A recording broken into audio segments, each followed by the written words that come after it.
इसके अलावा sir Hindustan zinc के भी नतीजे निकल करके आए थे वीकेंड पर। अभी 532 के भाव पर चल रहा है, 0.18% की अपसाइड के साथ में। काफी ज्यादा बुलिश साउंड कर रहे हैं सर कई ब्रोकरेजेस हिंदुस्तान जिंक के ऊपर। क्या किया जाए सर यहाँ पर, पोजीशन इनिशिएट करें? जी देखिए, अभी तक ना यहाँ पे क्योंकि काउंटर कंसोलिडेशन में ही है। जितनी बार काउंटर हम्म। 680 की लेवल को सस्टेन करने की कोशिश किया है, उतनी बार काउंटर फेल किया हुआ कर चुका है। तो अभी देखिए, जब हम्म। तक काउंटर 680 690 अगर आप एवरेज करके देखें, एवरेजली देखें, तो इसके ऊपर जब तक काउंटर सस्टेन नहीं करेगा, यहाँ पे बड़ा मोमेंटम आता हुआ मुझे दिखाई नहीं दे रहा है। अब यहाँ पे पोजीशन लिया जा सकता है कि नहीं, देखिए अभी यहाँ पे ना बेस मुझे इतना कंफर्मेशन मुझे यहाँ पे नहीं मिल रहा। मुझे लगता है कि काउंटर यहाँ पे हम्म। कंसोलिडेट करेगा, एंड हो सकता है कि यहाँ पे आपको स्टॉप लॉस हंटिंग भी होता हुआ दिखाई दे। तो अगर काउंटर मुझे और थोड़ा नीचे मिलता है, लगभग 510 के आसपास मुझे काउंटर अगर मिलता है, तो मैं यहाँ पे एक पोजीशन बनाऊंगा और स्टॉप लॉस रखूंगा 485 का, जो पिछला लो था मार्च 2026, 23 मार्च 2026 में जो लो बनाया था लगभग 484 के आसपास। वहां पे मैं एक स्टॉप लॉस रखना पसंद करूंगा, ताकि यहाँ पे रिस्क रिवॉर्ड रेशियो मेरे लिए हम्म। सही बैठे। अब फिर ये एक चांस मैं लेना चाह रहा हूं, क्योंकि मेटल में मेरा पॉजिटिव जो सेंटिमेंट है वो थोड़ा पॉजिटिव है। हम्म। अब क्योंकि कंसोलिडेशन में है, तो थोड़ा वेट करना यहाँ पे ज्यादा सेफ रहेगा जी। चलिए ठीक है। इसके अलावा उज्जीवन स्मॉल फाइनेंस को लेकर के सवाल आया है सर। शॉर्ट टर्म टारगेट जानना चाह रहे हैं इसमें। अभी 71 पर चल रहा है, आधे % से ज्यादा की तेजी के साथ में।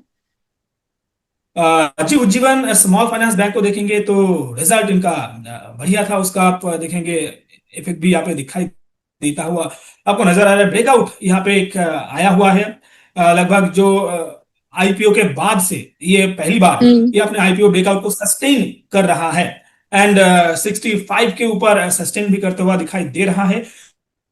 तो काउंटर में जिनके पास है, बिल्कुल आप यहाँ पे बने रहिए। मोमेंटम आपको और भी ऊपर तक, मुझे तो लगता है कि 95 तक मुझे ये मोमेंटम कंटिन्यू होता हुआ दिखाई दे रहा है।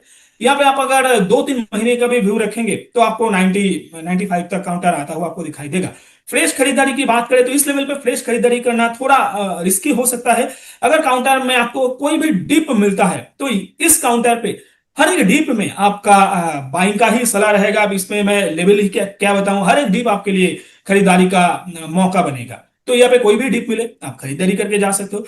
जिनके पास है तो बिल्कुल जो लास्ट हफ्ते का जो लो है, हालांकि थोड़ा डीप हो रहा है, लेकिन वहां पे अगर एक स्टॉप लॉस मेंटेन करेंगे तो आप बहुत ही सेफ रहेंगे, जो आ रहा है 61 के आसपास। तो यहाँ पे एक स्टॉप लॉस रख के जिनके पास है, तो बिल्कुल काउंटर को आप होल्ड कर सकते हैं जी। चलिए और ठीक है, 95 तक के। यहाँ पे जी।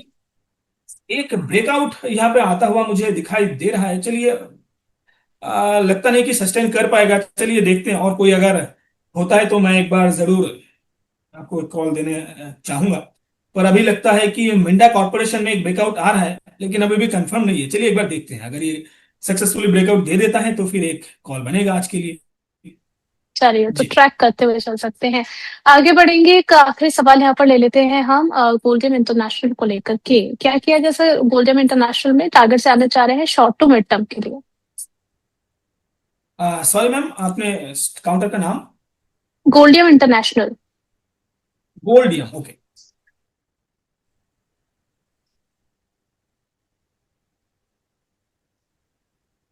जस्ट 353 के लेवल पर ट्रेड हो रहा है, 1.09% की अपसाइड के साथ में। हाई लगाया था 358 का।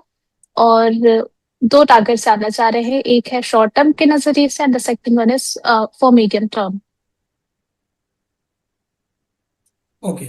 गोल्डियम इंटरनेशनल, एक्चुअली इंटरनेट का थोड़ा इशू हो रहा है। अब देखिए, गोल्डियम इंटरनेशनल की बात करें तो काउंटर ने पैसा बना के दिया। हाँ, थोड़ा हाई बीटा हम्म। काउंटर है, तो ये आपको ध्यान रखना चाहिए। बने रहने का सलाह होगा जिनके पास पोजीशन है। बिल्कुल एक स्टॉप लॉस यहाँ पे आपको मेंटेन करना चाहिए। थोड़ा डीप हो रहा है, लेकिन जो 6 जुलाई से जो हफ्ता का शुरू था, उस हफ्ते में एक डीप आपको यहाँ पे लगाता हुआ दिखाई दिया है। काउंटर जो जिनका लो था लगभग 306 के आसपास, तो उसी लेवल पे अब ये, क्योंकि इतना डीप आने के बाद इतना अच्छा रिकवरी आया है कि ये पॉजिटिव कैंडल होके क्लोजिंग दिया है। तो ये एक मेजर सपोर्ट की तरह आपको काम करता हुआ दिखाई देगा। 20 डीएमआर भी बिल्कुल उसी लेवल पे ट्रेड कर रहा है 20 वीकली मूविंग एवरेज।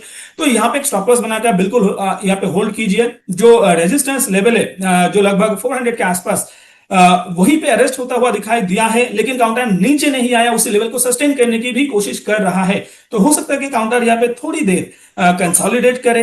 हो सकता है कि 1 महीना 1.5 महीना या फिर उससे भी ज्यादा, मुझे नहीं पता, या आप एक बार रिव्यू करते रहिए फ्यूचर में।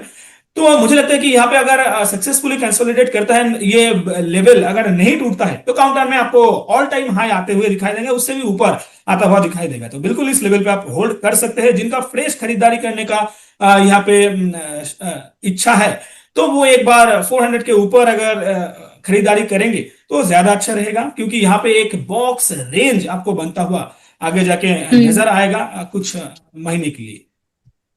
चलिए ठीक है, अब बढ़ चलते हैं पोल क्वेश्चन की तरफ। सवाल था कि अगले 6 महीने में बेहतर परफॉर्मेंस कौन कर सकता है, NTPC, IDFC first bank, MPCC या फिर ओरिएंट टेक्नोलॉजीज।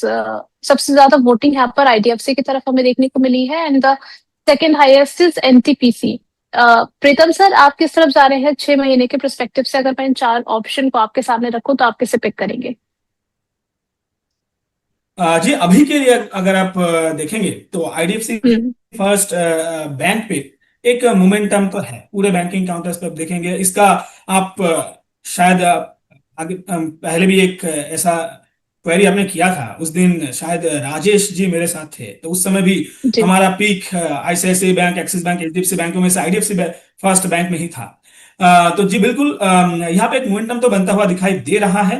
और ये काउंटर आपको आगे चलते हुए भी नजर आएगा। और साथ में अगर आप एनटीपीसी की भी बात करें, तो ये काउंटर का भी फंडामेंटल बढ़िया है। अब ये काउंटर आप देखेंगे कि न्यूक्लियर जो पावर प्लांट है एंड साथ में रिन्यूएबल जो एनर्जी काउंटर है, वहां पे भी ये काउंटर अपना जो पोर्टफोलियो है वो इंक्रीज करता हुआ दिखाई दिया है। लेकिन काउंटर क्योंकि बहुत ही स्लो चलता है, तो यहाँ पे आपको ये काउंटर भी मुझे अच्छा लगता है, और अभी जो वैल्यू में चल रहा है वो भी मुझे बढ़िया लगता है, लेकिन स्लो चलता है। तो अगर आपका व्यू लॉन्ग टर्म पे है तो एनटीपीसी पे भी आप एक पोजीशन बना के जा सकते हो। एक चीज तो ये कंफर्म है कि बिना ऊर्जा के आपको कोई भी देश आगे बढ़ता हुआ नहीं दिखाई देगा। तो ऊर्जा तो आगे जाके चल नहीं वाला है। अब देखना होगा कि कौन सा ऐसा कंपनी है जो अपने ऊर्जा पोर्टफोलियो को आगे जाके एक्सटेंड करता है, और एनटीपीसी ग्राउंड लेवल पे ये करता हुआ दिखाई दे रहा है।